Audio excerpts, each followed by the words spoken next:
नगर urban बँकेतील कर्ज फसवणूक आणि कर्ज घोटाळा प्रकरणात अटकपूर्व जामिनासाठी देवेंद्र दिलीप गांधी आणि त्यांच्या पत्नी प्रगती देवेंद्र गांधी यांनी न्यायालयात अर्ज दाखल केले होते। त्यांचे जामीन अर्ज जिल्हा न्यायाधीश PR सित्रे यांनी नामंजूर केले।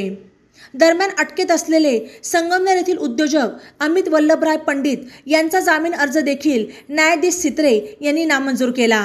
आर्थिक गुन्हे शाखेकडून अर्बन बँक घोटाळ्याचा तपास सुरू आहे। अटकेत असलेल्या कर्जदार आणि बँकेच्या अधिकाऱ्यांनी जामिनासाठी न्यायालयात अर्ज सादर केले आहेत। तसेच या व्यतिरिक्त काही जणांनी अटकपूर्व जामिनासाठी अर्ज दाखल केले। फॉरेन्सिक ऑडिटमध्ये ठपका असलेल्या 105 जणांची यादी लीक झाल्यानंतर अनेक संशयित पसार झाले। त्यातील काहींसह ज्यांची या यादीत नावे नाहीत अशांनीही अटकपूर्व जामीन अर्जासाठी न्यायालयात धाव घेतली।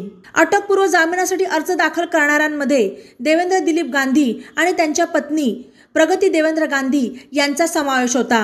त्यावर बँक बचाव समिती आणि ठेवीदारांच्या वतीने स्वतंत्रपणे बाजू मांडण्यात आली।